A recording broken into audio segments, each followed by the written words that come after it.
and welcome to Wait, It Gets Better, the improvisational storytelling podcast. Where every week, a few friends get together with our randomly designed story elements. We combine them together and build you a house out of our ideas. I'm, of course, Levi. I'm Reed. And I'm Seth.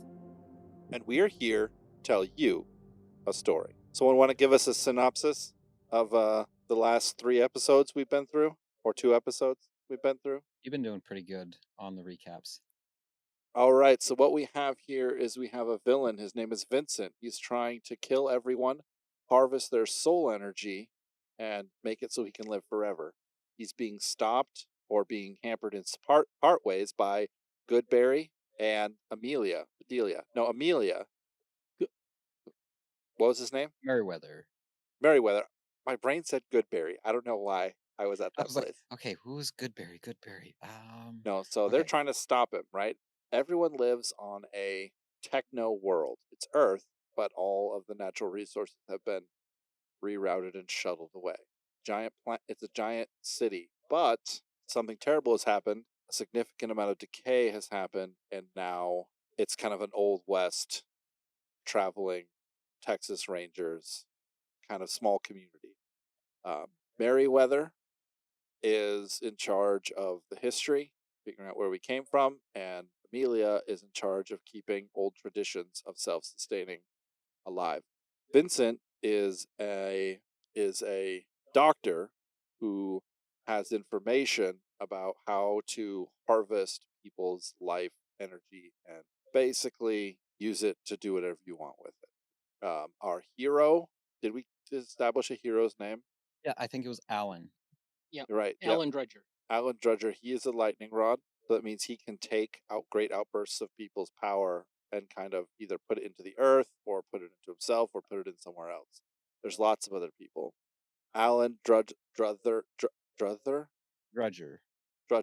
was raised in part by Vincent, Merriweather, and Amelia.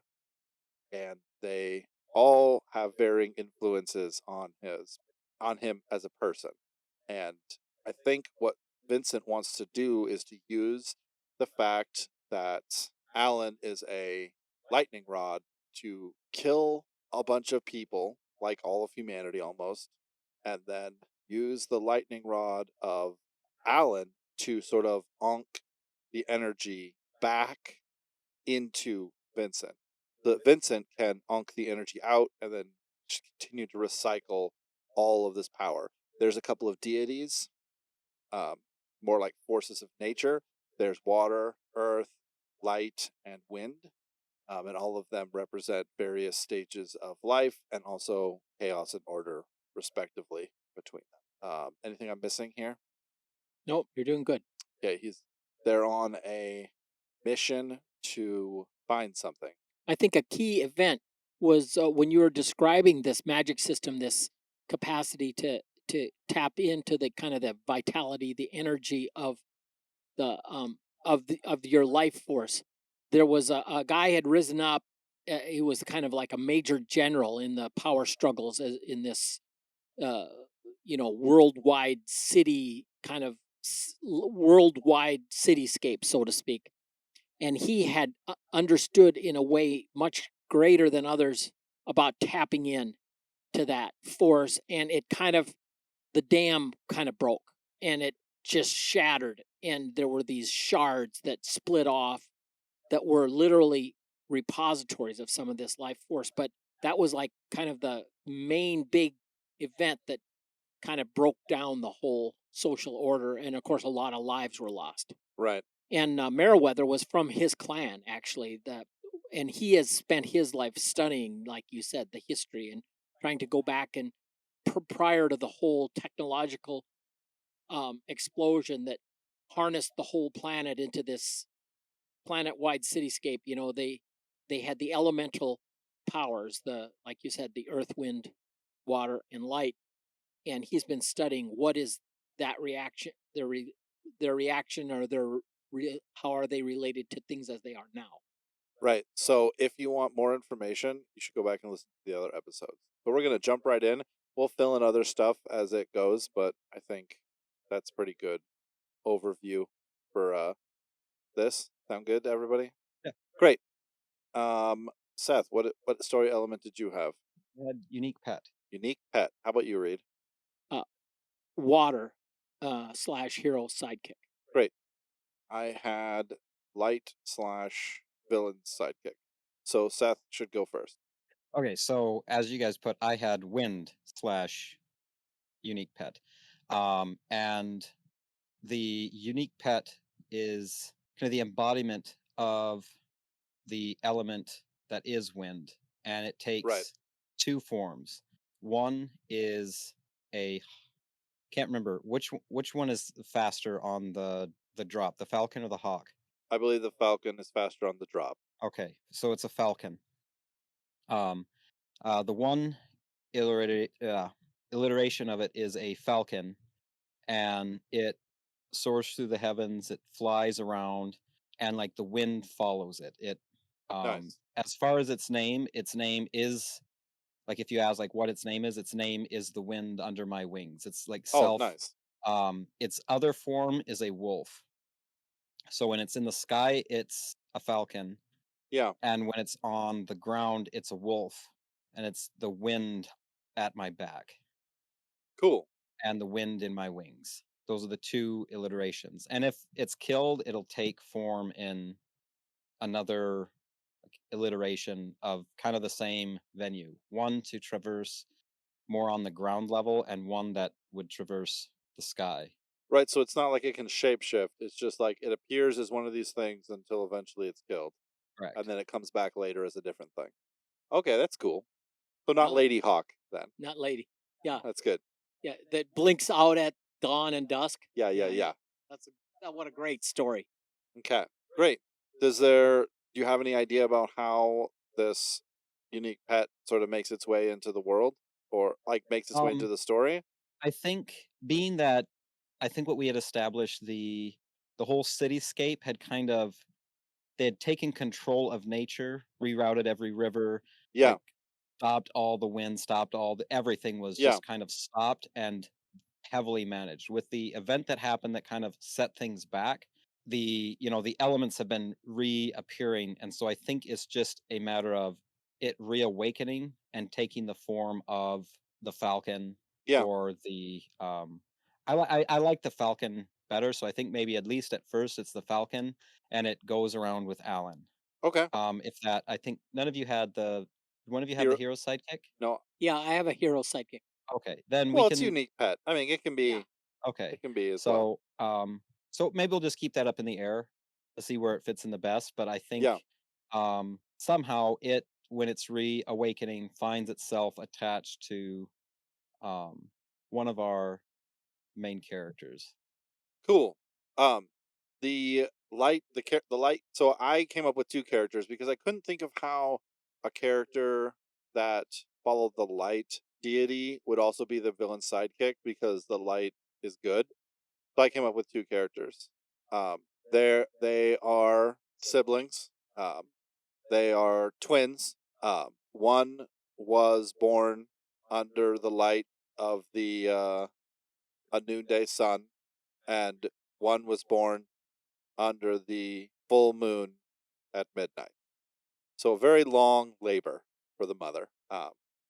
Both are blind, and these are the kind of characters that a lot of the story themes are kind of rotating around, but they might not come in exact direct contact with the hero or anything, maybe through the whole book. But it always kind of cuts back as this age old picture of light and dark is kind of played out, both girls, and they are kind of growing up, and the influences of light are heavy on both of them, right?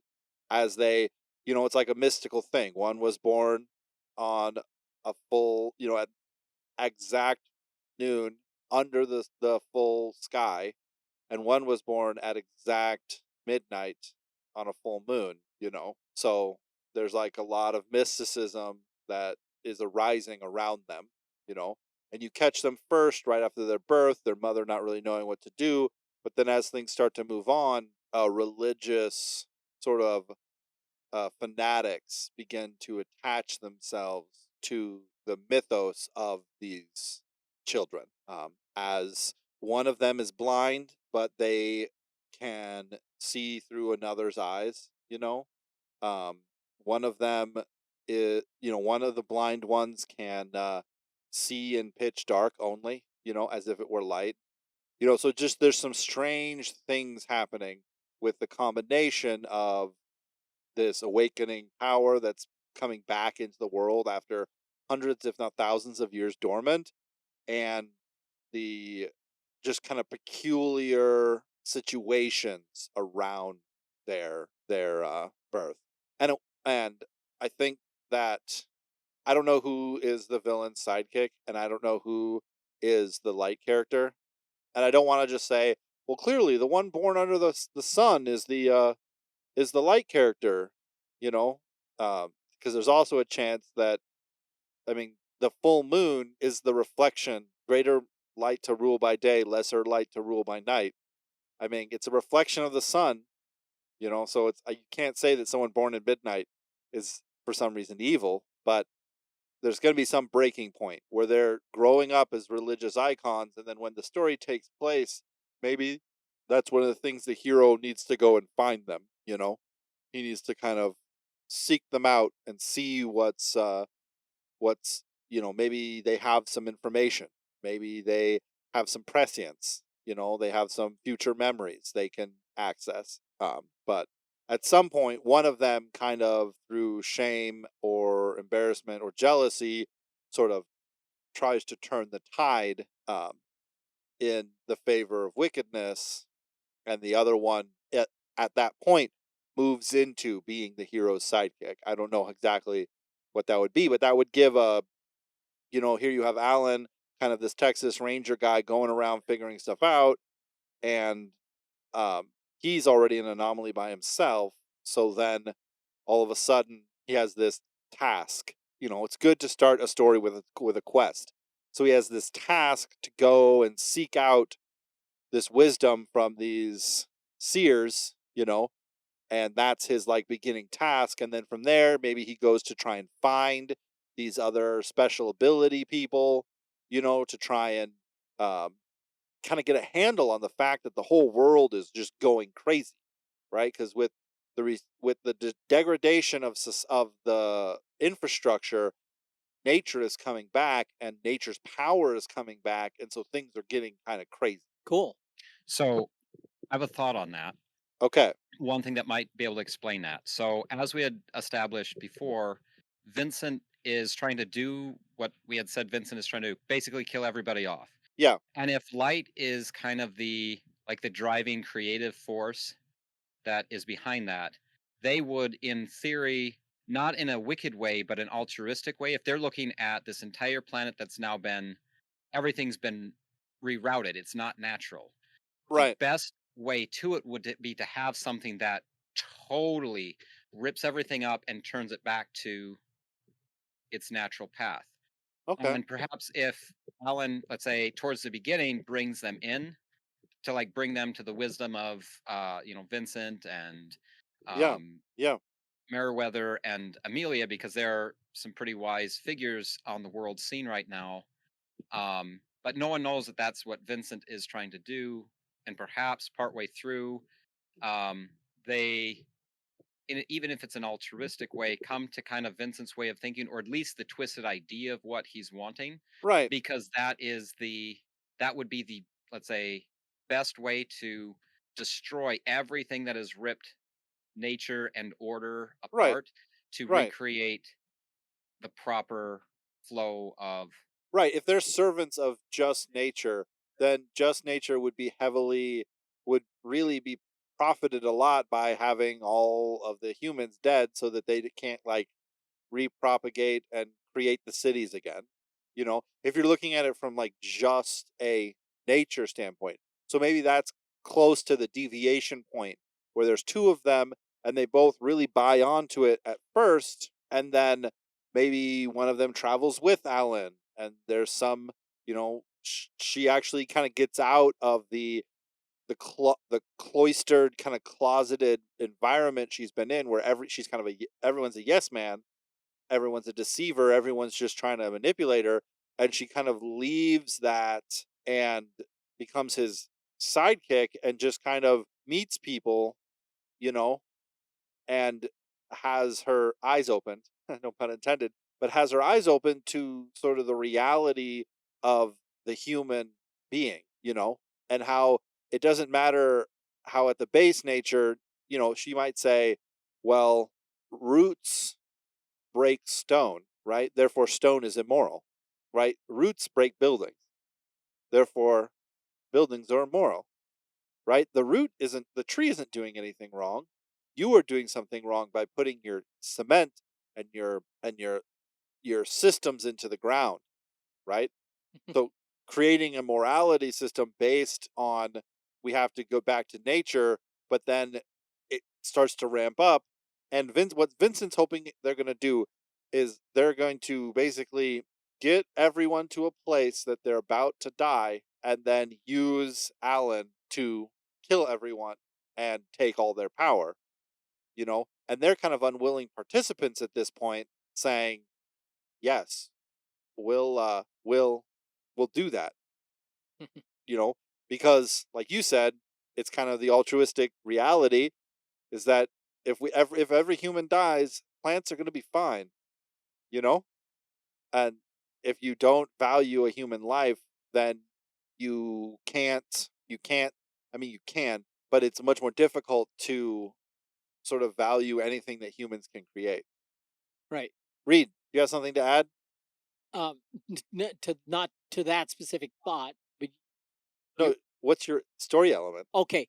Yes, I'm water. And like wind, there's a reawakening taking place. There was a kind of a as water awakened from his long slumber.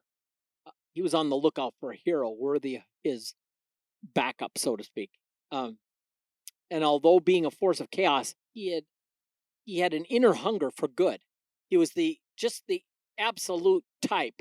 If you're gonna create a character whose personality profile was chaotic good, he Right, he had a strong, as society became more, mankind became more and more self-sufficient and less in quote unquote awe of the gods. The stories of the god, the pantheon just dwindled to myth and storytelling time. And of course, now with a reawakening, these are forces that actually have personality. And the he sees Alan Drudger is just the words that he used, a man of distinguished valor. He's intrepid and he is enterprising in danger. Like danger sort of gets his juices going, and right, he'll be responding to it. right. And that I use those words. I love the word intrepid. I mean, it means like resolute in the face of fear. Yeah, Like doesn't mean, oh, I'm fearless. No, he acts as if he's fearless by acknowledging, yeah, I am afraid, but I am resolute to stick. My face is set like flint to absolutely. walk into it, and that just turns Water's crank. He loves it. He loves wind and waves. Wind and water have always been collaborator, Right. but he is looking for uh, a way through this that would be a triumph of all things that are good. He's a true romantic, and the old classical definition, the widest possible definition of the term. And he is just delighted at the idea of being backup for Alan. The whole adventure of the whole lightning rod. That's kind of a chaotic Yeah, notion, absolutely. and he it just appeals to his kind of chaotic nature. So that's where he is scoping out this story. So how does he join up with Alan? Well, he's like I say, he's awakened, and he first becomes aware of Wind, his old collaborator, Right, right, right. and Falcon uh, leads him. And Water, he's seeking ways to where systems have broken down, to refill old channels, to Right. you know, especially interested in breaking down some of the physical infrastructure so that water can have direct source of sunlight again, Right, and start right. creating the more natural forces. But it's through Falcon. Oh, it's so he follows Falcon? Yep, and that's how he finds Alan Dredger. So is he like reanimated as like a, what would you say, humanoid creature? Is he Oh another no, he creature? is Like, he's in the water. He will take on form when it's necessary, but his focus is you know, he'll turn up in surprising places. Okay, okay, okay. I like it. So Alan's kind of just like a water whisperer. He has dowsing rods. Yep, I kinda and like the idea of him having dowsing rods.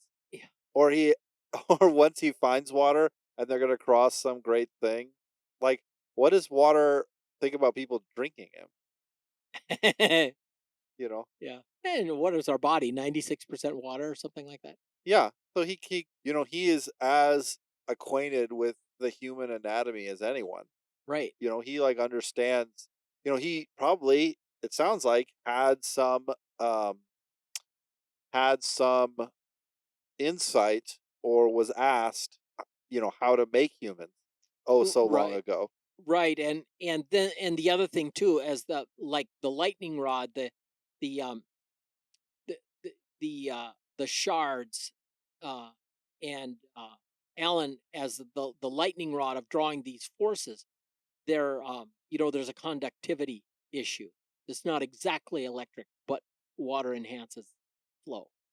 Right, right, but water has its own motivations as well, Right. right? Because water water and earth are also really good friends, and, water has been inside of giant storage tanks Yes. for thousands of years now. Yes. You know, that's the thing we were talking about, I think, last week, about like people started like healing up pavers almost, like Yeah. destroying the smart concrete that lasts for 10 million years to get down to the dirt, right? Because Mm. Amelia was like, we have to plant stuff. Right. People are like, I don't understand. It's like we grow all of our plants in super hydroponic systems. And she's like, no, you don't understand. We need to give things to the earth. Like, we give things to the earth, and the earth gives things to us. Like, if we remove one of the elements from that, we're lost. Like, Right. we're gonna be lost. So I'm thinking maybe Vincent's plan isn't the whole world at this point. Maybe his plan is like the local area, Okay. right? So like 10,000 people, we'll say. That's his plan. And so he is the head of a gang, right? Unbeknownst to everyone else that are harassing people. But maybe Alan has been put in charge of scoping out an area for the government to come in and put on a festival where the Sage sisters are going to be, right? Yeah. And so he has to go travel to this area where this thing is, and he's told that he's just being given an acolyte to follow him around, where really it's the light, the sister who was born in the daytime, Right. right? Because she doesn't trust anyone and she wants to see, quote unquote, see for herself. What she told him when he asked, why would they send a girl who can't see, out on this thing, and she said, well, I just have to feel the sun on my face in the area and I'll know if it's safe or not. Which he's just like, Alan's just like, okay, whatever. That sounds, I don't understand Y- that, but Yeah. whatever. So they have to travel to this area and they deem it worthy, it's got enough space, whatever. And so it's this whole process of kind of getting it set up or getting up this festival set up, which is Vincent's plans kind of moving forward, you know. Hmm. And this whole time Vincent is bending the ear of the sisters, trying to like just subtly put in these things, well, let's include this little bit of circuitry on the stage. Well, let's have a weird chair made out of this strange material. He's trying to put the machine together so that he can use their ability Alan's ability, all of it together, you know, Yes. where when the story starts, Alan is, on the side of the government, and not maybe not the government, but on the side. He basically just takes Vincent's word at, just like he takes, I said Dingleberry. It's not Dingleberry. Meriwether. Merriweather. My brain just said it's Dingleberry, Levi. Just say that. No. Um, he just like takes their words, right? And then he finds out that Amelia has been alive for thousands of years, that she participated in one of these, she participated in this one of these rituals thousands of years ago and has been onking her energy back, trying to do good in order to make up for it. Right? Then then finds out that Merriweather, the reason why he's so interested in history and keeping people right is because he's been writing the history books for hundreds or thousands of years, Yeah. and that he participated in this thing, Yeah. right? And so his these two huge pillars of wisdom and power that he's relied on have have come up short, Yeah. right? So he goes to Vincent thinking that Vincent's the last great picture of wisdom, and they're telling him not to, but he's kind of at that point like, well, whatever they tell me to do, I'm just going to do the opposite and I'll be okay, you know?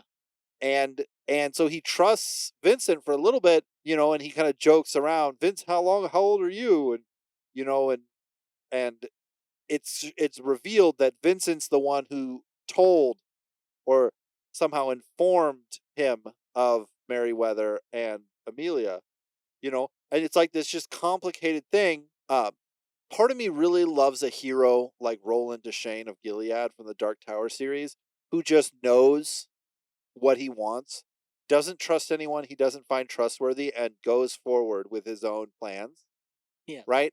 But I also love the hero like Frodo, who trusts Smeagol partially because he has to, but partially because he's an ignorant guy. You Hmm. know, he doesn't know any better. He trusts him because he his BS detector isn't that good. That's right. You know, Yeah. and he I love the hero like Roland who just does what he knows is right, does what he thinks what does what he wants to do, and go pushes forward. And there's just a trail of bodies behind him, and then you have Frodo who is doing the right thing, wants to do the right thing, is becoming a better judge of character, but still makes the terrible mistake of trusting someone who hates them. Yeah. You know, so that kind of dichotomy of him just kind of trying to figure out who he is and what his place is, you know, hearing from, and then eventually as the story goes on, hearing from Merriweather and hearing from Amelia about, like this was the thing we did and we're not proud of it. And when we honk our energy back to us, we're paying the price. We're Right. paying a price. Our souls are gone. We're paying the price. This isn't a good idea to do. Hmm. It doesn't matter all the good we've done. We're paying a price for Right. this thing. Um, and then seeing Vincent, who is ready to pay the price and is willing to pay the price, and really sort of comes into that kind of slimy villain role, and then one of the Sage sisters being totally and completely corrupted by him, and the other one kind of coming out, you know, maybe one of the sisters has to die for this thing to begin. And so Vincent's just kind of like talking to each of them, trying to figure it out. I don't know. That's just an idea I had. What do you guys think of how that story is going? I I'm trying like to that. I'm trying to Yeah. find a resolution. I'm trying to find the arc of the resolution and figure out how we get to the end. You know, So I think, in kind of keeping with like an Old West theme, perhaps one of the things that are going on. So as things have broken down, there's lots of other smaller communities, and you talk about Vincent being in charge of the gangs, but right, they don't know it. So one of the things that Alan is doing is kind of bringing aid to these smaller communities around their main hub where they're at. So right, he's not maybe going worldwide at first, and he's just going to try to get as many people in this one area. It'll start out where he, as the doctor too, is kind of helping spearhead bringing aid and help to these other places that are farther out.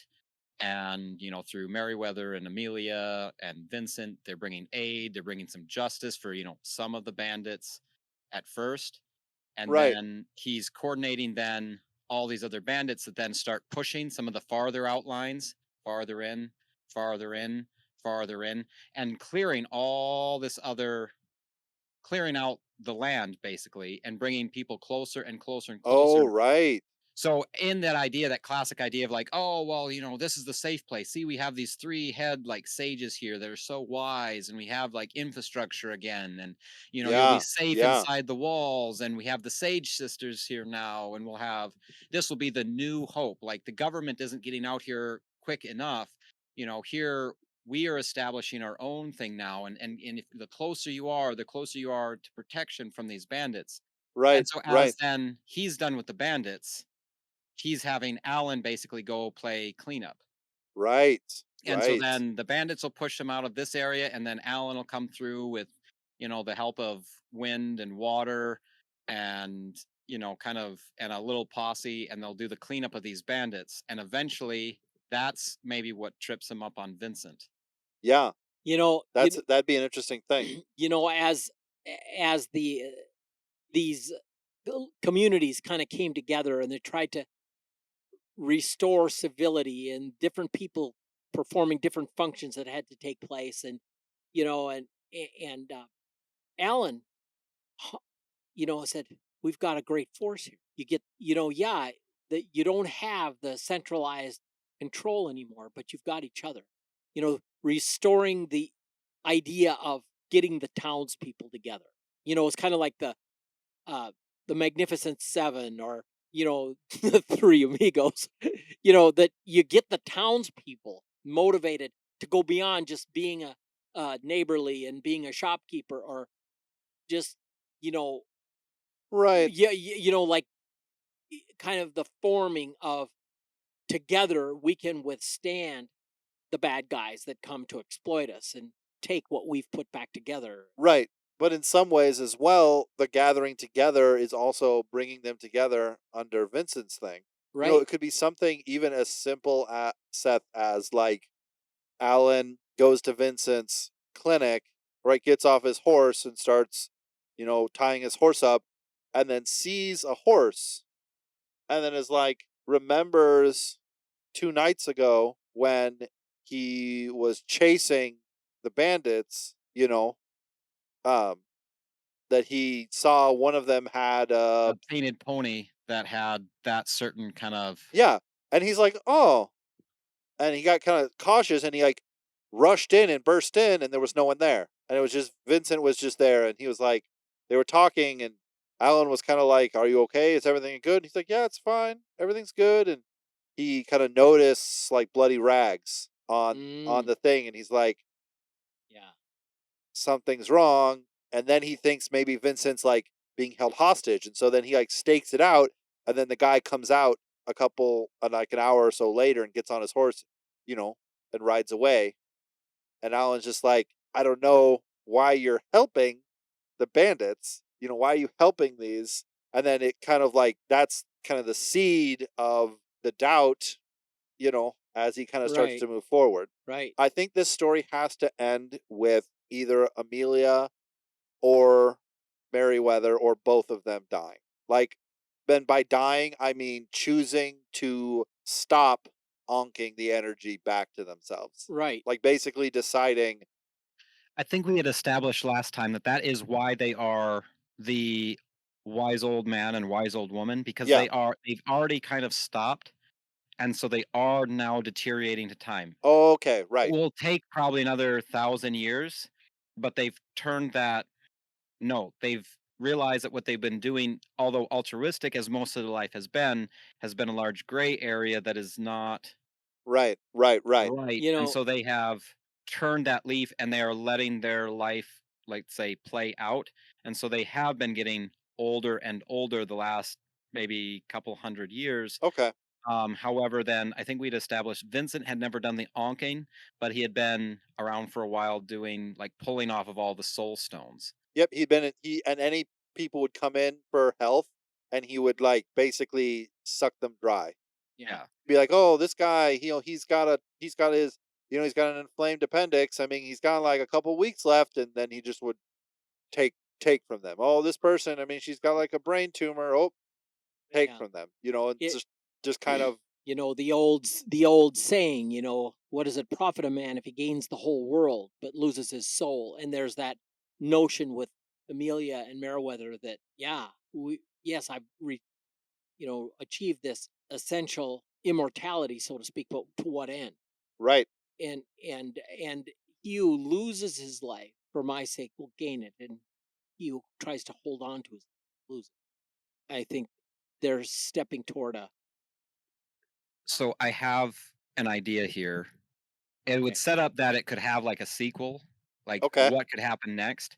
Because I was kind of formulating, I like the idea that like, because it's Old West, right? And so you yeah, have like Vincent is brought to justice, but he's not, hung high, right? But he's put in jail, right?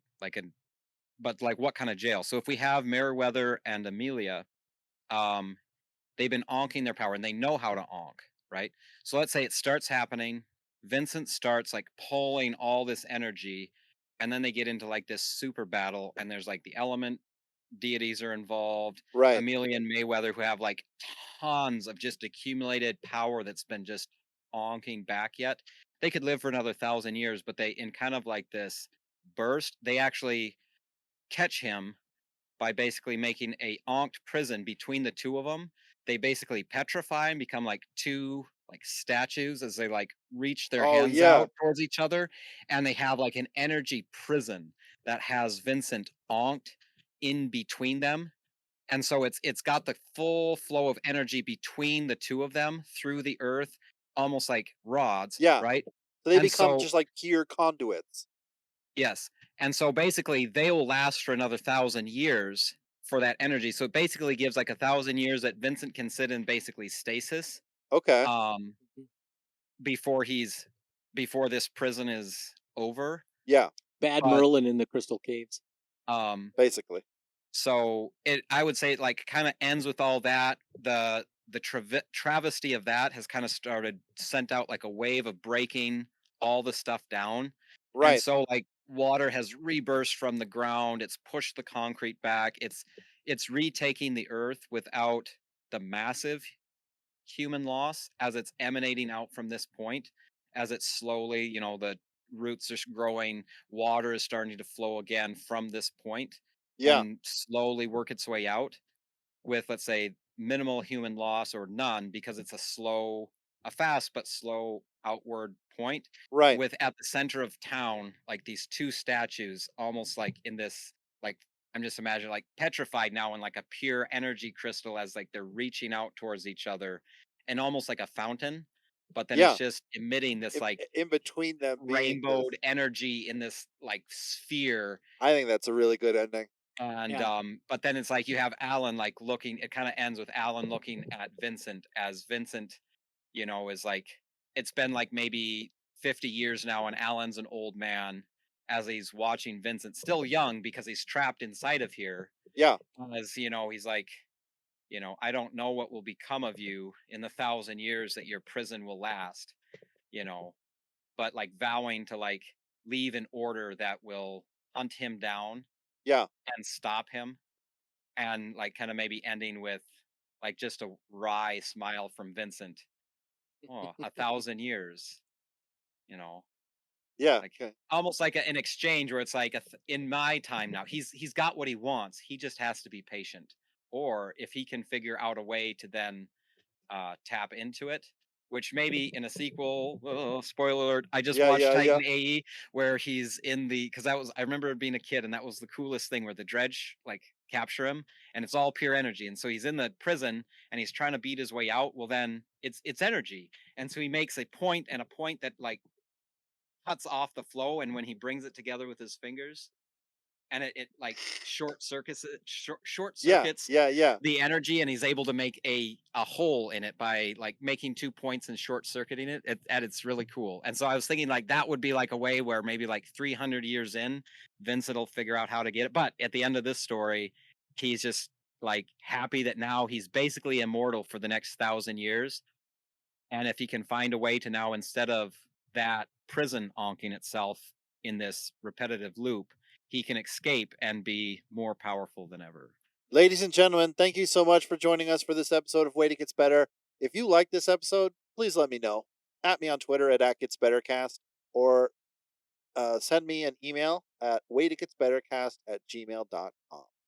If you like this episode, let me know in either of those two places. If you didn't like it, let me know. I'd love to hear your ideas, your feedback, and your thoughts. Until next time, thank you, everybody. Have a great rest of your day. Bye.